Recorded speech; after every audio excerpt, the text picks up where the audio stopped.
এবার আমরা পরবর্তী টাইপ সমাধান করব। তো প্রশ্নটিতে বলা হয়েছে tan θ = 5/12 এবং cos θ পজিটিভ হলে এত এর মান নির্ণয় করতে। যেহেতু tan θ পজিটিভ এবং cos θও পজিটিভ, তার মানে আমরা বলতে পারি এটা ফার্স্ট কোয়াড্রেন্টে পড়বে, কারণ ফার্স্ট কোয়াড্রেন্টে কেবলমাত্র tan θ এবং cos θ পজিটিভ। তার মানে অন্য সব ত্রিকোণমিতিক অনুপাতগুলো পজিটিভ হবে।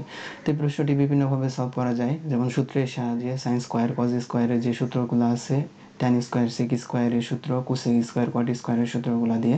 তবে আমি এটা চিত্রের সাহায্যে সমাধান করব। যেমন tan আমরা ধরে নিচ্ছি এটা হচ্ছে আমাদের সমকোণী ত্রিভুজ এবং এটা হচ্ছে আমাদের থিটা। তাহলে tan মানে আমরা কি জানি, লম্ব বাই ভূমি। তাহলে এটা যদি 5 হয় এটা হবে 12 এবং 5 12 পিথাগোরাসের উপপাদ্য অনুসারে আমরা যদি বের করি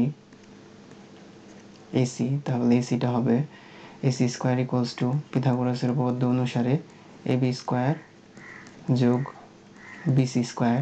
তাহলে AB হচ্ছে 5 এবং BC হচ্ছে 12। 5 আর 12 এর স্কয়ার করলে 5 এর স্কয়ার 12 এর স্কয়ার যোগ করলে 169 আসবে। তাহলে AC ইকুয়ালস টু হবে 13।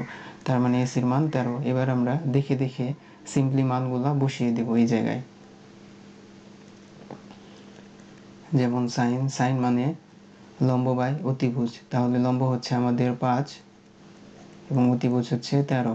আমরা জানি কিন্তু যে cos-এর আগে যদি মাইনাস থাকে তাহলে মাইনাসটা উঠে যায়, তাহলে এটা পজিটিভ হয়ে যাবে। cos মানে ভূমি বাই অতিভুজ, তাহলে ভূমি হচ্ছে 12 এবং অতিভুজ হচ্ছে 13। সেকের বেলায় কিন্তু মাইনাস থাকলে উঠে যায়, অন্য সব ত্রিকোণমিতিক অনুপাতের ক্ষেত্রে সেটা আগে আসে। তাহলে sec হচ্ছে cos-এর উল্টা, আমরা উল্টাটা লিখলাম এবং tan এর মান তো আমাদের দেওয়াই ছিল 5/12। এবার আমরা লসাগু করলে আমাদের কাঙ্ক্ষিত আনসার চলে আসবে। তাহলে উপরে লসাগু হবে 13, তাহলে এই জায়গায় 5 যোগ 12 আর এই জায়গায় 13 যোগ 5 ডিভাইডেড বাই 12।